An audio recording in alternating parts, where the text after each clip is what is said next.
I ended up taking 2 steps forward and 1 step backward with this, unfortunately. I airbrushed over my pre-shading and I just wasn't happy with how it came out. I wasn't happy with the colour, and I wasn't happy with the coverage I got with it either. I don't think I had reduced my paint enough. So I went back over it and re-pre-shaded everything, and I just got my new base coat on today. I think I like this far more than what I originally had. What I had done was I mixed up my paint and I made it warm with the deck tan, but then with sort of not realizing it, making it cold again with I used a grey.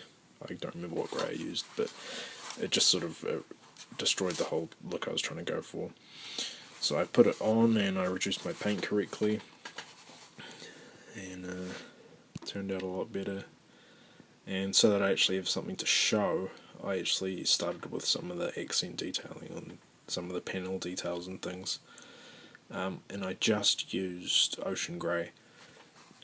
And the reason the roll bar panelling looks a different colour to the main hull is just because I was lighter with the airbrush on it. That's all. You can either, I mean, on the original studio model, these colours were, it was a really light blue.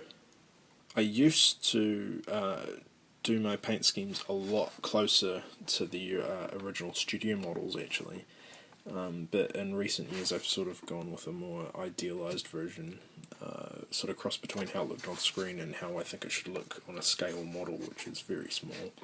So there's always considerations. Yes, that's about it for now. Haven't even mentioned this yet. I keep forgetting, but since this is the Reliant from the Wrath of Khan and not the Britain like I originally wanted, I actually added battle damage already. Okay, here's where the model stands now. I've gone through and done all the Aztec paneling on it with the airbrush, and had quite a lot of fun doing it. I will be taking the effect down a little bit. The point of it is not for you to completely see the pattern, but more to give an impression that there is detail there.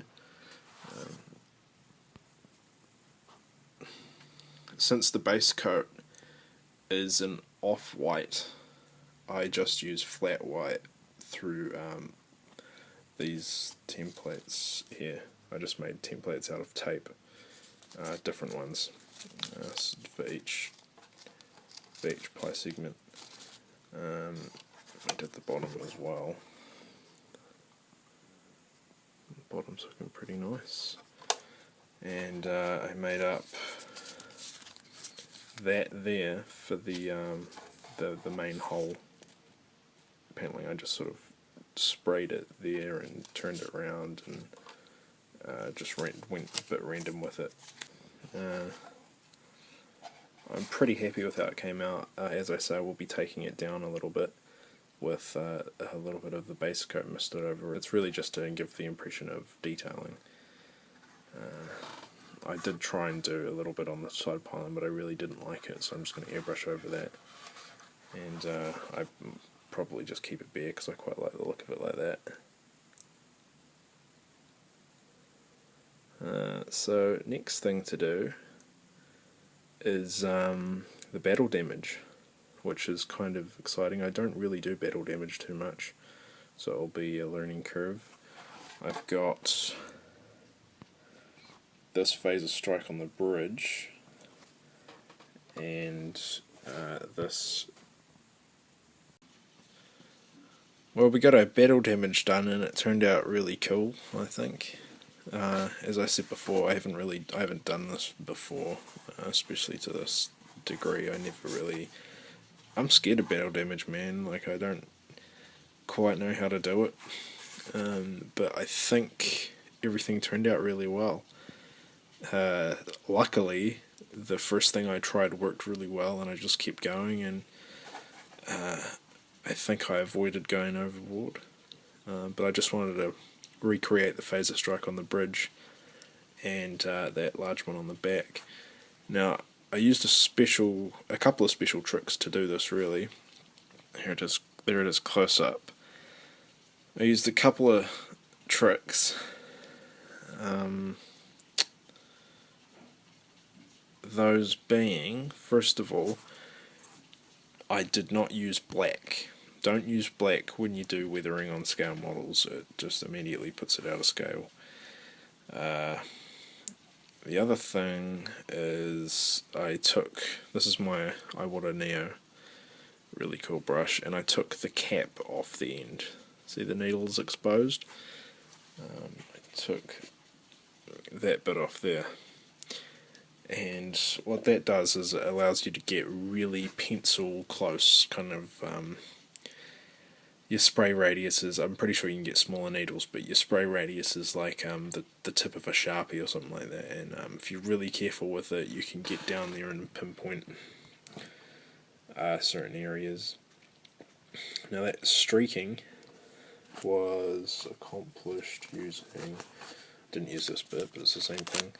I just used the edge of a bit of tape and placed it on the model and airbrushed in the centre and let the overspray sort of shoot outward. And I just did it in a way that radiated from the centre, and it gave it a cool explosion effect. And the crippled condition of the plastic, I actually used a pin vise and an X-Acto knife to hog out some of the plastic. Some of the plastic colour shows through on certain angles, and really makes it look like ripped up hull. You can see it there best, and I'm really happy with it. I was over the moon with it actually. I was really pleased that it turned out the way it did. So I think that'll do it for this segment. Thanks everybody for watching. I hope you enjoyed watching it as much as I did making it. Next up I'll be doing some final paint work and some decals and stuff like that, and then she'll be done. Next up I have a really exciting project which I can't wait to get into. I'll go into more detail on that later. But if you haven't already, for now, go check out my other videos, like, subscribe, do all that usual stuff, or don't do any of it at all. Just thanks for watching, and I'll see you on the next experiment.